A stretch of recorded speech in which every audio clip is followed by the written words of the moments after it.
last November when he checked on some of his hives in Florida. When I pulled into a bee yard in Florida, there was 400 hives of bees that 3 weeks before that looked great. And all of a sudden, here we got roughly 400 beehives that are totally empty. The bees were all gone. They're gone. I mean, where'd they go? Don't know. I mean, I literally got down and crawled around. I mean, seriously, I got down on my hands and knees and crawled around. And then there's no dead bees. There are no dead bees anywhere. I mean, you can't find any bees. They flew off someplace. And never came back? Never came home. Had you ever seen that before? No.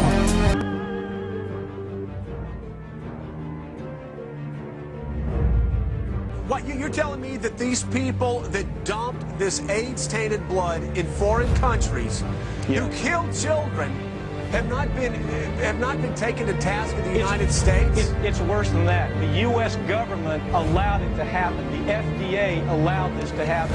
And now the government is completely looking the other way. Thousands of innocent hemophiliacs have died from the AIDS virus. And not only they're dying, their family members are dying because they're becoming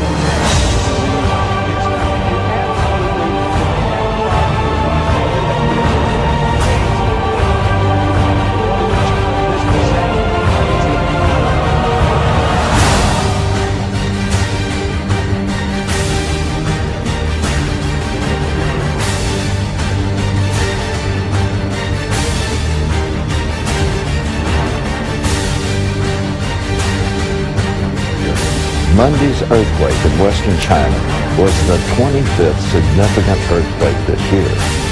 It's only May. In 2003, the USGS listed more than 70 significant earthquakes, more than the total number for the 70s, 80s, or the 90s.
he begins to expose to them their sin, and he runs through with them their life. And every idle word that men shall speak, the Bible says, they shall give account thereof in the day of judgment. Every time they said something wicked, every time they said something ungodly, every time they committed a sin against God, it's going to be put forth as evidence against them. Say, why do people go to hell? Because they're sinners, because they've lied, because they've murdered, because they've stolen, because they've thought dirty thoughts, because they've committed adultery physically or in their heart. And so all those sins will be listed off. Angels will come and separate the wicked from among the just. Verse 50, and cast them into the furnace of fire. There will be wailing and gnashing of teeth. You know how people say, well, I have my hell here. You ever heard someone say that? You know, it's just like hearing fingernails on a blackboard. When someone says that it's hell to live here, I think, you know, on the blackboard, if you only knew what we were saying.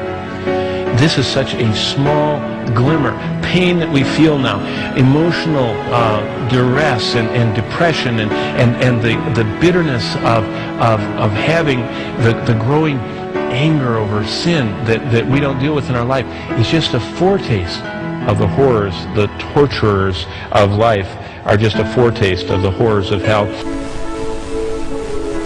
It is necessary for us that want to keep justice to get an understanding, a small understanding of that place. But now a consideration of some of the spiritual pains of hell. Well, first of all, the fire. I forgot to mention things about the fire. The fire on hell burns every part of our every atom and molecule in our bodies. It burns every part of our souls. It burns all of us at once, and it creates the maximum intensity of pain that can be experienced, and